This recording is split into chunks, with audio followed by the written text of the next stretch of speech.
Hello everybody, welcome back to my channel, Marissa Crafts Things.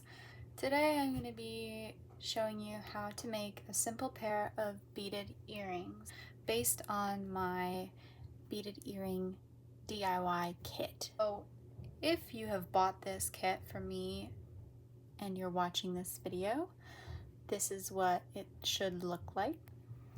So inside of the kit, you should get a spool of thread with 2 earring hooks and a couple of these wire guards, 1 pack of beading needles, 1 piece of moose hide leather, pre-glued cabochons stuck to some stiffened felt, a piece of foam beading mat to lay your beads on while you're working, 3 different colors that are within the same vibe of the cabochon. Now, for items that you might need that aren't included in my kit, I would recommend having a lighter on hand to melt the end of the thread when you're done, just to make it secure.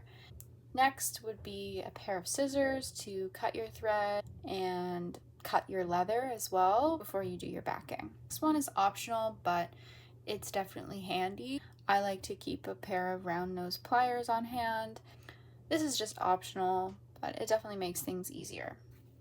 So yeah, let's get on to it. So to begin, you're going to lay your beads out onto your beading mat. So you're going to have your cabochon and your spool of thread.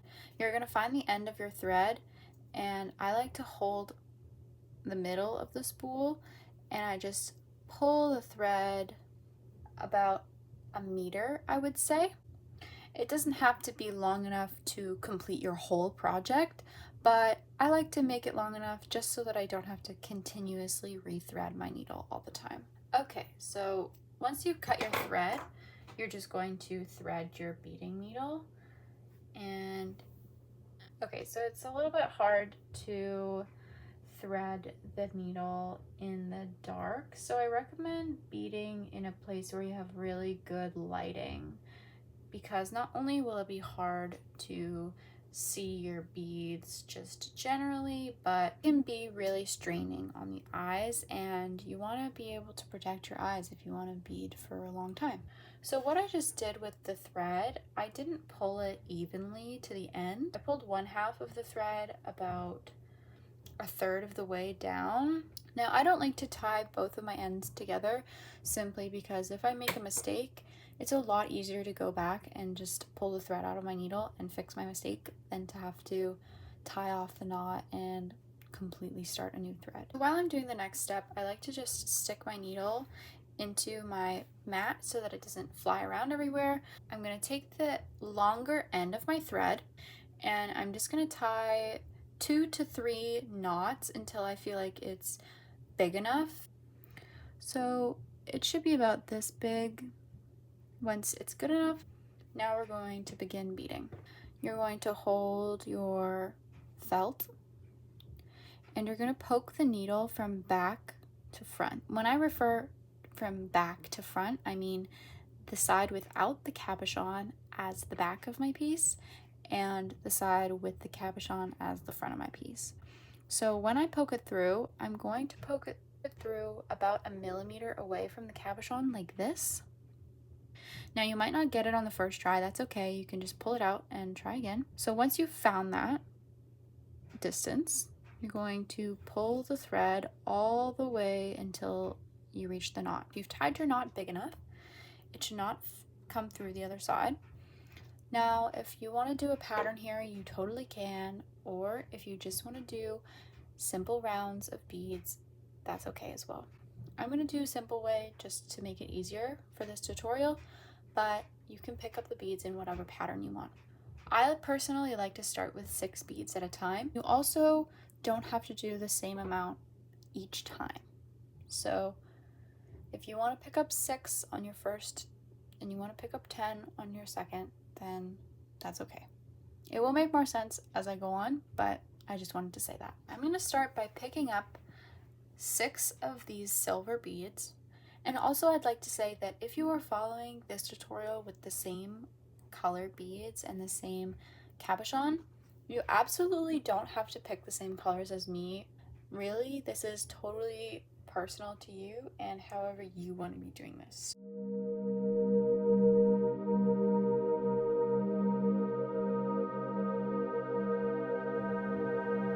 So that's 6 on my needle. So I'm going to pull that all the way down the thread until it hits the felt. Now, I'll pick this up so you can see it. You can curve it along the cabochon. I like to hold the thread down with my thumb so you can see this is the thread.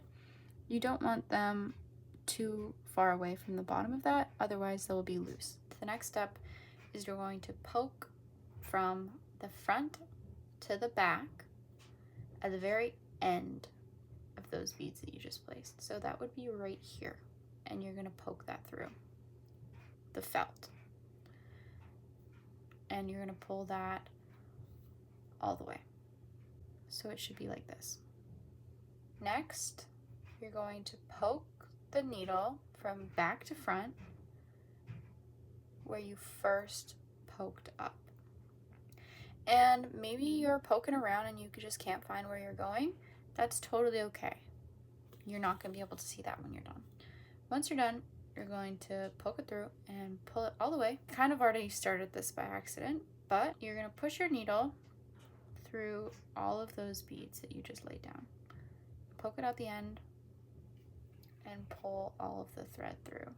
But this is what it looks like so far. The beads are flat on the felt, and we're ready to pick up 6 more. We're going to pick up our next 6.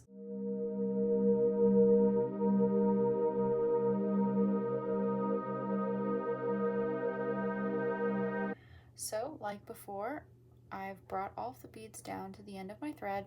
I'm laying them parallel to the cabochon, and I'm holding them down with one of my thumbs. I'm going to push the beads down, make sure they're as close as they can get to the bottom of that thread, and I'm going to poke my needle at the very end of those beads, just like that.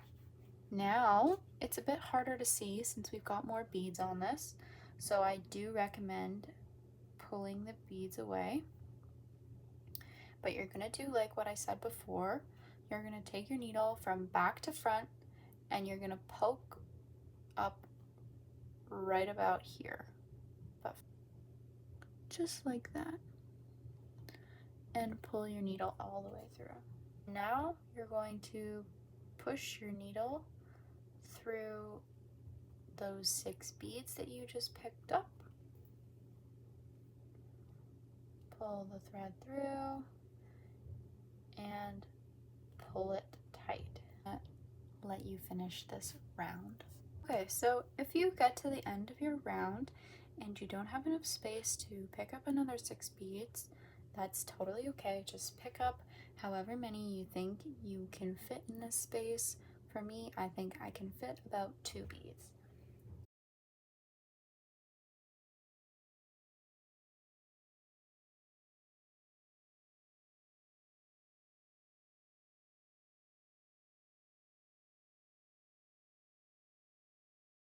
Now you're going to poke to the back of your felt. Now this next step is optional, but personally I recommend it.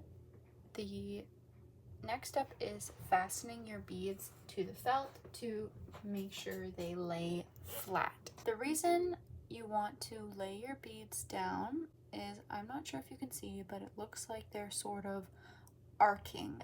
They don't lay flat, they kind of arch on the felt. So from where your thread is coming out from the back, you're going to poke up relatively near that along the outer edge of a bead, something like this, where your sort of along the seam of 2 beads. Pull your thread through, poke your needle directly on the other side of that bead. So my needle originally came up right here, so I'm poking my needle down right across from that on the other side, on the inner side of those beads. Now what that will do is that will create a sort of loop in between those beads, and if you pull it tight, it will secure them flat. See how they're flat down on the felt? So I'll show you that one more time. You're going to poke up on the outer edge of the beads in between 2 beads. Pull your thread all the way through and poke back down on the parallel side to it, on the inner side of those beads, and pull it tight.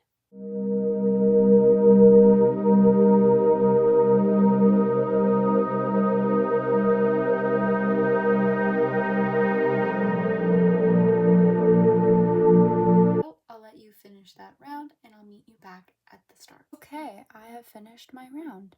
So now if we lay the felt like this, you can see the beads are all laying flat. Now you can see they lay perfectly flat, and that is what we're going for.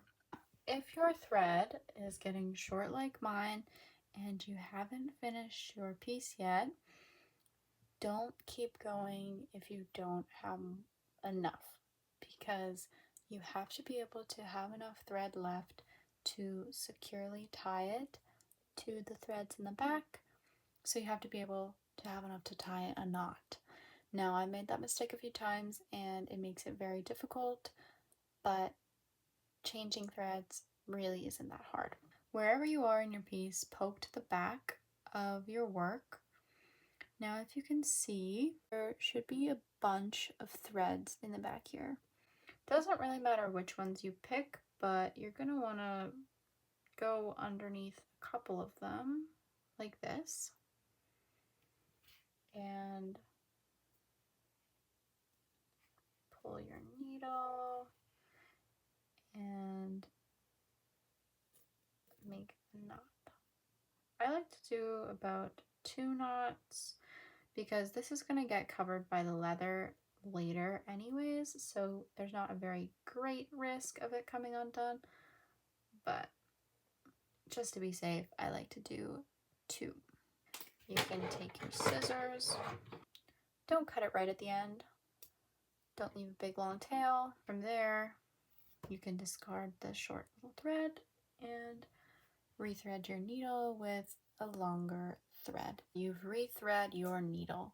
Now you're going to do just as we did at the beginning and take one end of your thread and tie a few knots just like that. I'm going to pick up your needle. Right now I'm in the very end of my piece. I'm just going in between each bead, or every other bead, sorry. If you're also in this part of your work, it's fairly simple to just continue on. You would just poke back up at the edge of the beads like nothing happened and continue on.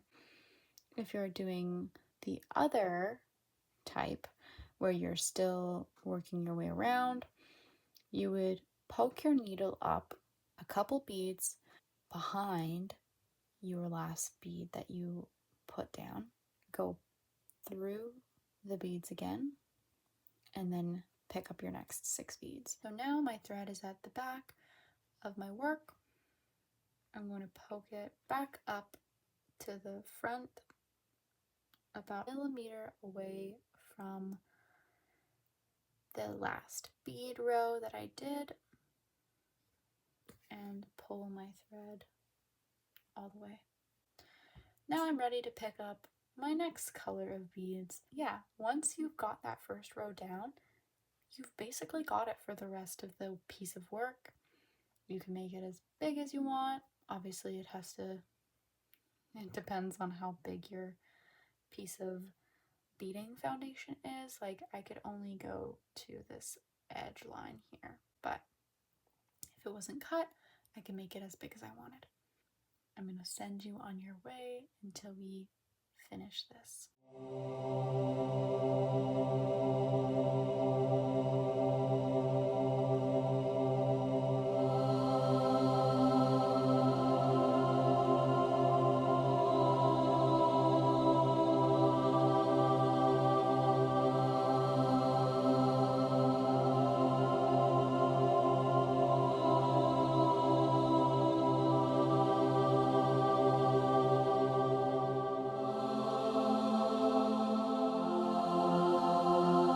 Okay, now I have finished stitching down the final row of my earring. You can see it's all laying flat on here. You're going to want to end with your thread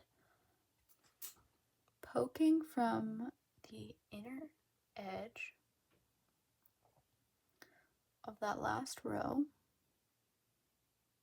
in between two beads,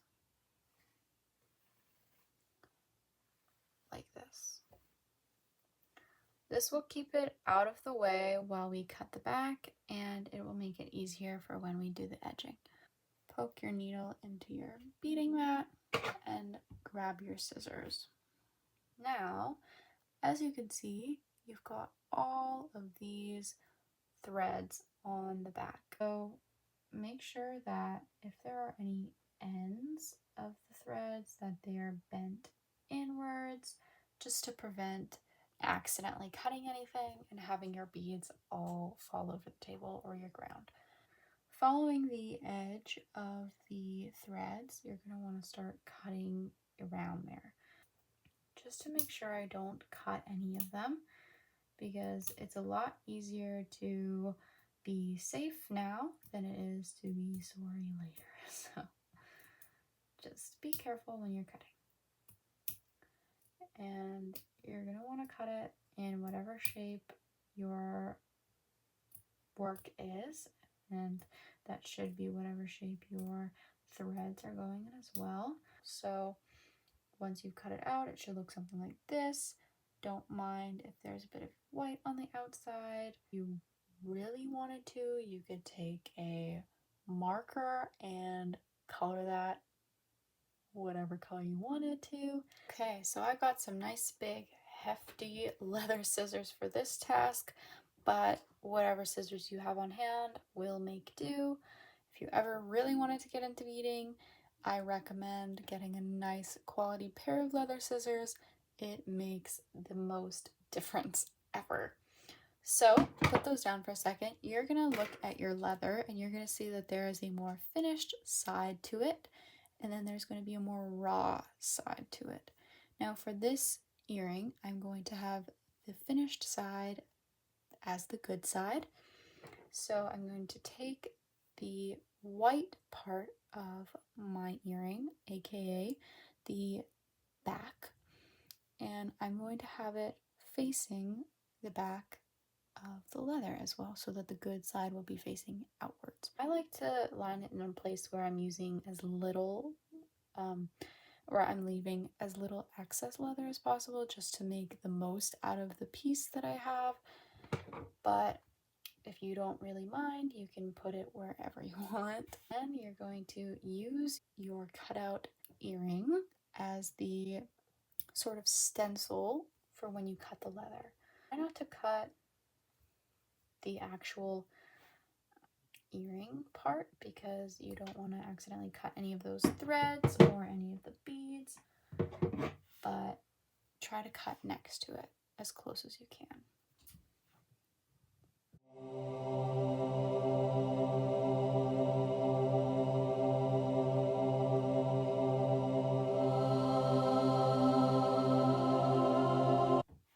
Just like that. So now that that is done, if you hold it in place and you flip it over, it should look something like that on the back. Now we're going to start the edging. Okay, so for this next part, you're going to need whatever color you might want to do for the edging. I recommend 1 to 2 colors. Maybe if you're more advanced and you have your own personal beads, you can get fun with it and play with different sizes, but for this tutorial, I'm just using the beads I included in my kit. You're going to need your wire guards. So it looks like this horseshoe. And you're going to need to decide where you want the top of your earring to be. For me, I'm just going to do it wherever. I don't really have a specific top of my design. If you have more intricate pattern, maybe you want it to line up nicely and be centered, but it doesn't really matter for mine. So I'm just going to start with the top so that you guys can understand it better. So to begin, you're going to pick up 1 bead. So I have 1 bead all the way down, all the way down. As you can see, my thread is only coming through the foundation.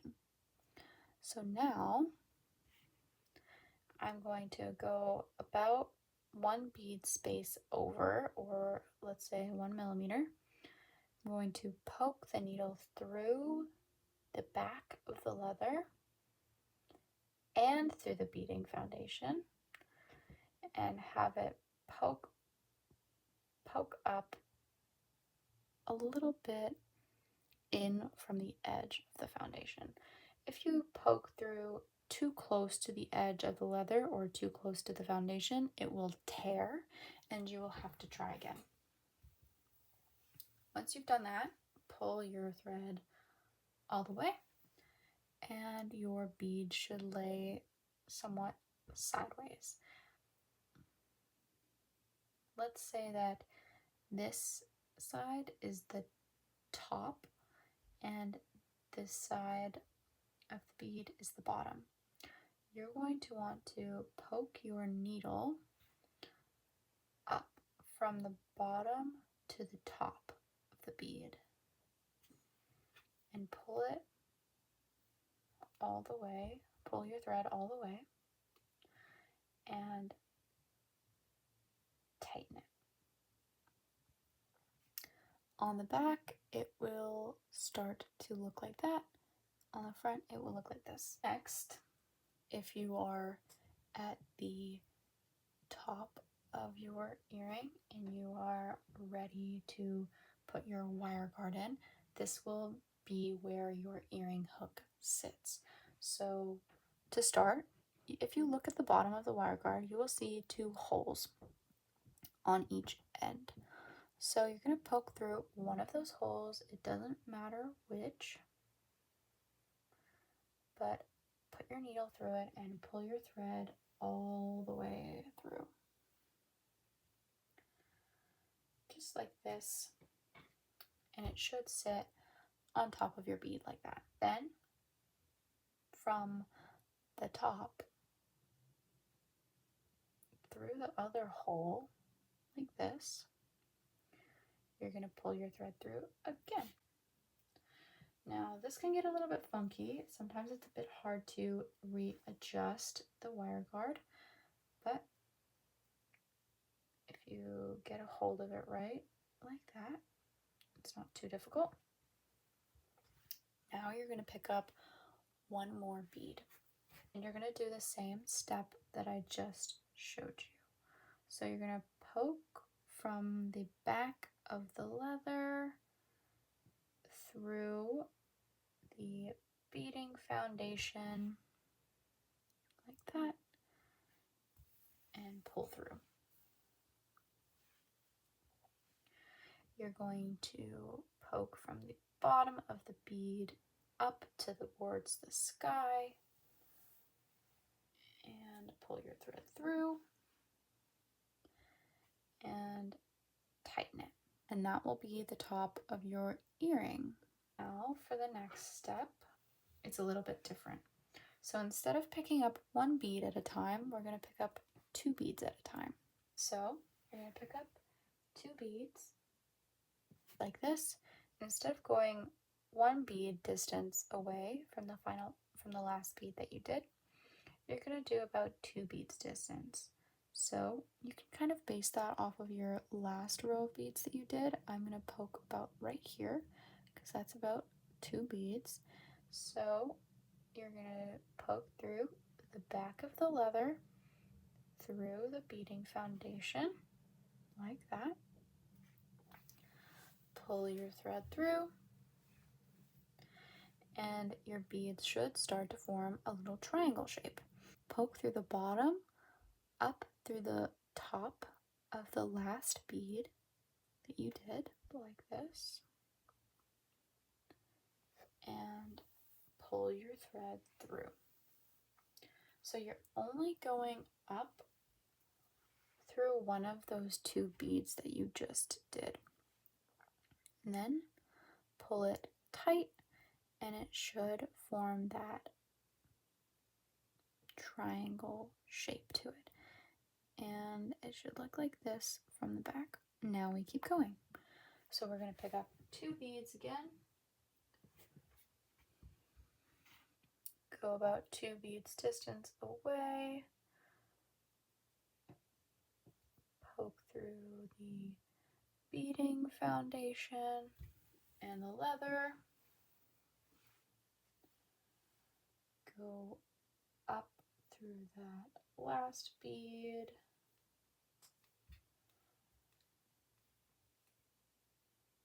And tighten it. And I'll let you finish your edging.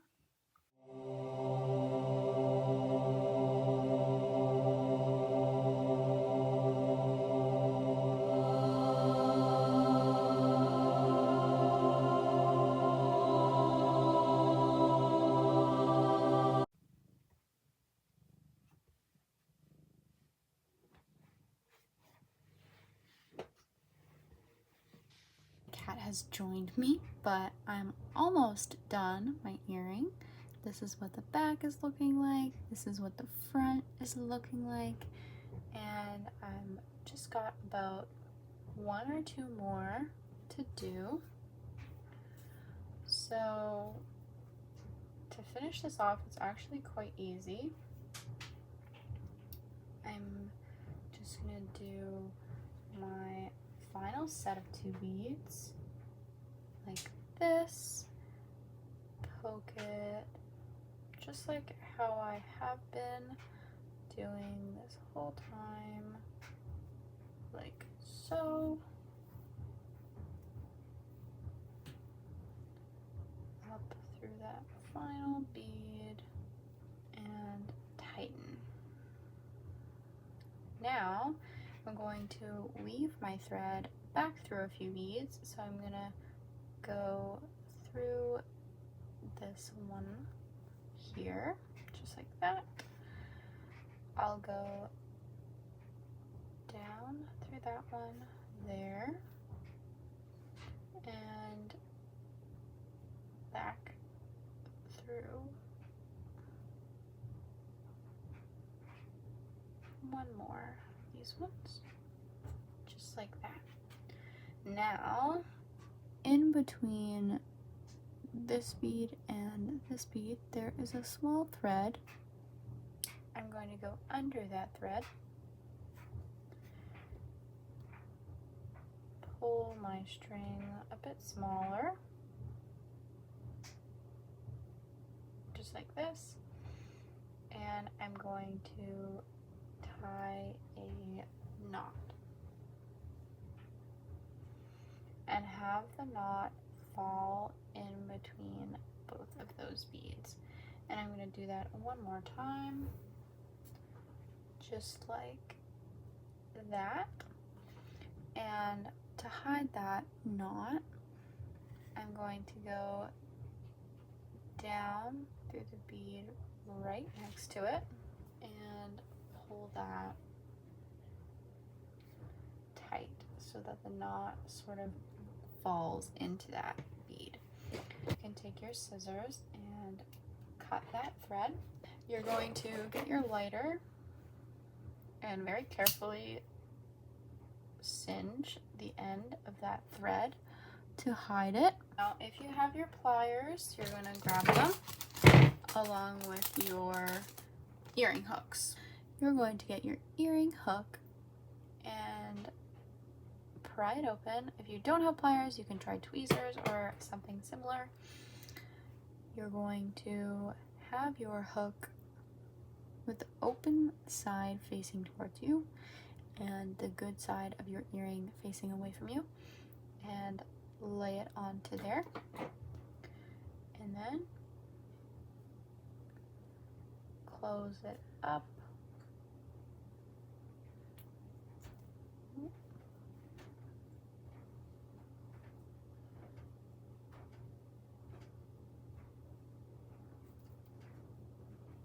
Like so, and you finished one earring. Just repeat the same steps that I just taught you, and you will have a beautiful pair of your own handmade beaded earrings. Now, I hope you guys liked this tutorial, and tag me on Instagram if you follow it and you make it. I hope you guys have a wonderful day or night or whatever it is for you.